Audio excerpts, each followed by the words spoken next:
Hello humans, I am the Black Cat, and today we look at Dark Night of the Scarecrow. Dark Night of the Scarecrow was an American made-for-TV movie that was released in 1981. It's the first movie to feature a killer scarecrow, and it's believed that this is the movie that started the whole subgenre of killer scarecrow movies.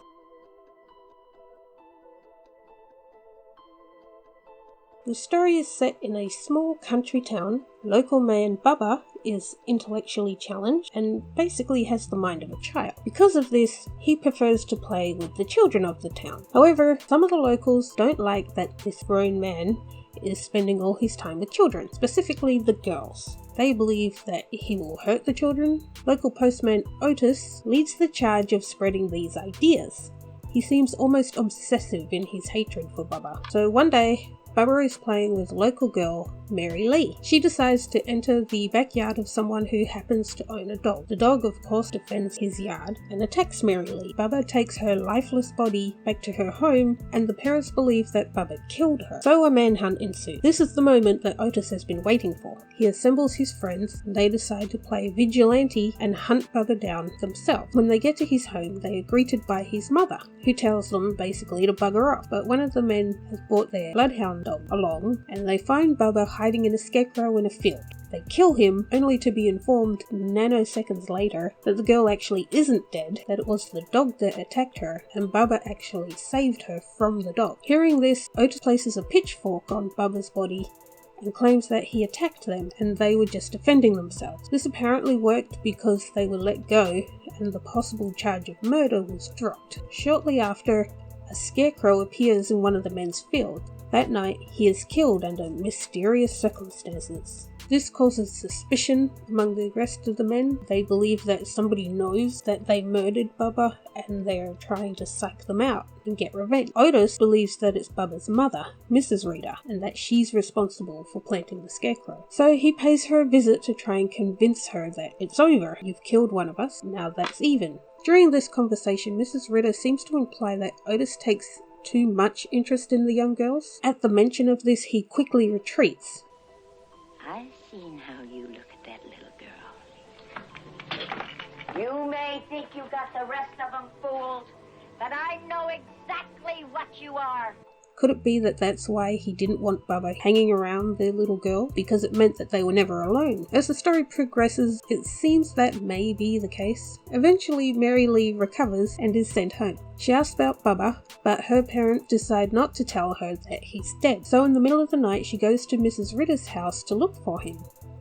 Mrs. Ritter tries to tell Mary Lee that Bubba is gone, but she doesn't listen. She runs out into the field where he was killed and tells Mrs. Ritter that Bubba isn't gone, he's just playing hide and seek. Other members of the group eventually are killed off in one way or another, until finally Otis is the last man standing. The majority of the events happen during the day. It's very bright and has summer feel. Contrasted with that is the night scenes when the deaths actually happen.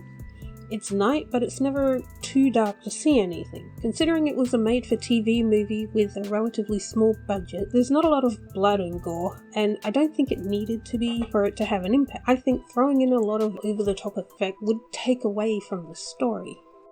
For my favourite scene, there were a couple of moments in the movie that really stood out for me. Probably my favourite is the transition shot from when the first guy falls into the wood chipper. It instantly cut to red sauce, just lopping on a plate. And I think that transition was perfect because it implied, yes, this is what happened, but we're not going to show you. But they used it in a creative way to really get the idea into your head of this is what happened to this guy. Another shot that stood out a lot for me was when they had just killed Bubba in the field, and there's a moment where they're just looking at his body hanging on the cross. But all the implications that come with that really makes that shot specifically stand out. Night of the Scarecrow is a revenge horror. The Scarecrow, presumably Bubba, comes back to avenge his murder. How Bubba was brought back from the dead isn't really known, and it's never really explained. At the end, I was wondering if somehow the girl brought him back, because she was acting really weird.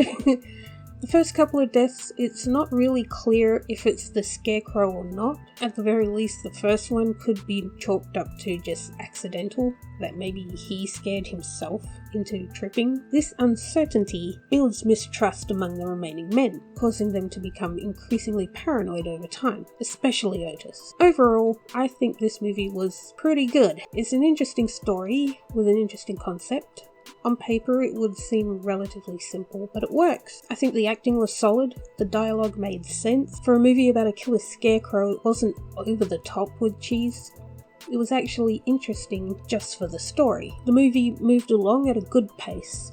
There wasn't any point that felt dragged out. The girl, Mary Lee, was a bit strange at times, but it wasn't too much. It was just enough to move the story along. So, would I watch it again? Yes, I believe I would. Dark Knight of the Scarecrow was an enjoyable watch, and I think it has rewatch value. But anyway, that's all for Movie Review Monday for this week. Let me know what you think of this movie if you've seen it, and I'll catch you next time. Bye!